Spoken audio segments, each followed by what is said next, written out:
And what happened, Eric's car, after qualifying, in post-qualifying inspection, there you see Ray Propota's car. It has not moved yet. He's still sitting on pit road.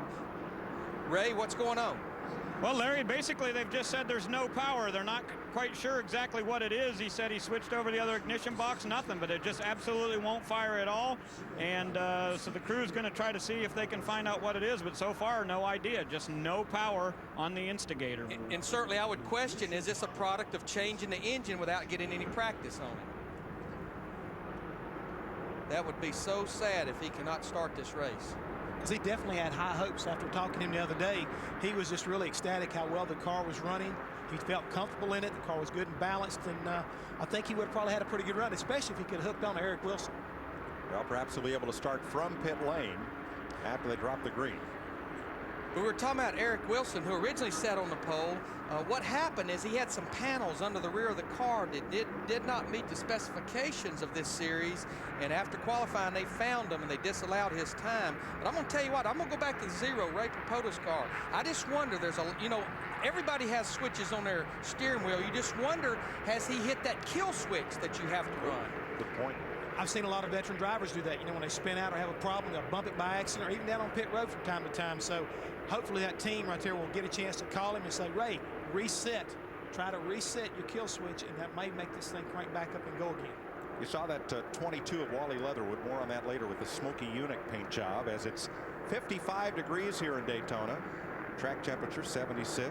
But I'm going to tell you what could really play with these little old cars right here is this wind right here, almost 25 miles per hour gust. These cars only weigh about 2950 with the driver, and I talked to a lot of the crews this morning, said that these cars really move around a lot when it's not windy, so that really could affect the handling of these cars. Larry, you're exactly right, but in my opinion right now, if the wind had to be blowing a certain direction, I would rather have it blowing back up the back straightaway like it is right now than blowing across turn 4, because coming off of turn 4, you're already a little bit loose right there, or if the car's pushing, it gives you a lot more, I think, problems off of 4 than it does off of turn 2. And just to tell you a little bit about these cars, I know a lot of times people want to know what the cars are.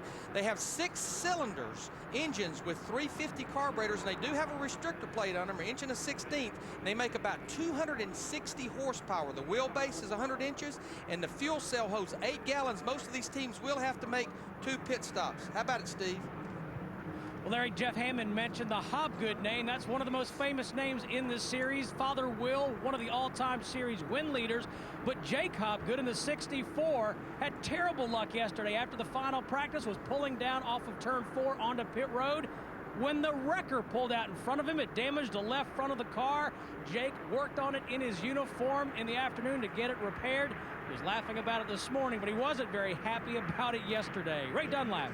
Hey, Steve, Randy Humphreys from Cornelius, North Carolina. He is starting 5th today in the number 93. They call it Topeka Tornado.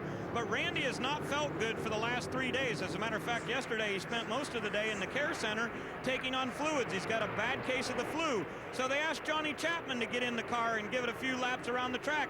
Johnny said, sure, I will. And he walked over to the car with a big can of Lysol, and he sprayed the whole interior of the car with Lysol before he would get in it. He said, I'm not getting that flu. I don't know that I blame him. It actually was going around this whole entire IPOWER Dash Series garage area over the weekend.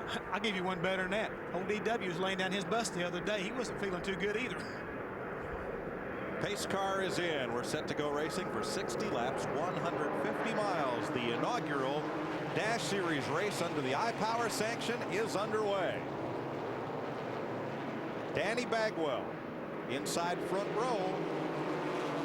It's about a 1-car length advantage, then disappears as he goes to turn 1 because he has no help, and these cars are even more draft sensitive than the Nextel Cuppers. And as little bit of horsepower as they make, you want to keep the cars wound up. So really that high line, unlike the Nextel Cup cars, that high line works a little better, keeps the RPMs up on these cars and keeps them free. Larry, talking to Eric Wilson early this morning, that was going to be his initial game plan. If he could get to the top part of the speedway, that's where he wanted to try to make most of his moves. But early on, watching him, it looked like he's caught back there in traffic, and he can't figure out which way to go, so it could hurt him as far as getting up here to these lead cars in a hurry. Wilson took the green flag 35th of 37. We'll see where he comes by. He's fastest in qualifying. The high line is where everybody wants to be as they complete lap 1. I'm going I'm telling you what, for six-cylinder engines not making any more horsepower, these things in the final practice the other day were in the high 160-mile-an-hour bracket. So, I mean, pretty good speed for a six-cylinder engine. The rocket of Jason York is the leader. From the outside pole, Eric Wilson gained 4 spots that first lap. He's at 31st. 6-car lead draft, then a bit of a break back to Bagwell. And a group of 3, and then the rest of the pack. And Mike, that's what the rest of the pack has got to worry about. Right now we're looking at about 6 cars that have gotten lined up like you need to if you want to get away from the rest of them. And if they do so, hey, it's going to be ugly for the rest of these guys all day long. They've got to get lined up real quick so they can suck back up to that lead pack. The number 3 Tornado, Danji Hannaford of Florence, South Carolina, comes to the pit lane after just 1 lap. Hood's going up on that car also, Mike. It must have some sort of engine problem.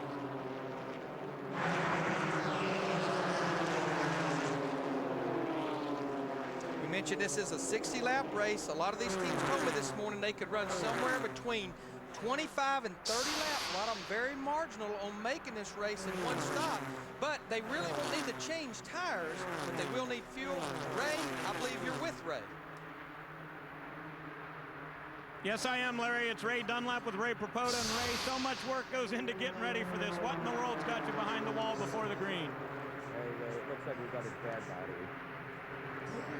Well, isn't that something that would go on the checklist before the race, or did something happen to it? It was checked, and the car started in the garage area, so it might have a bad cell, or who knows. We got gremlins all week. Just another step. Unbelievable. So the race goes green, and the 0 car is still behind the wall. Good news, though, for Danny Bagwell in 7th on back. That front pack got a little bit side-by-side racing as the lead changes hands. Scott Weaver up front in the 2 car, followed by the 52 of Wade Day. Hobgood, Goddard, Chapman, and York in the top half dozen.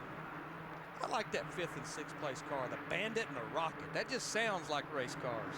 One of IPOWER's ideas, and IPOWER is Buck Parker and Randy Claypool, who own this sanctioning body, is to appeal to younger fans. And so they've taken a page from the monster trucks and the drag racers. They've tried to adorn these cars with names and diminish reliance on the car numbers.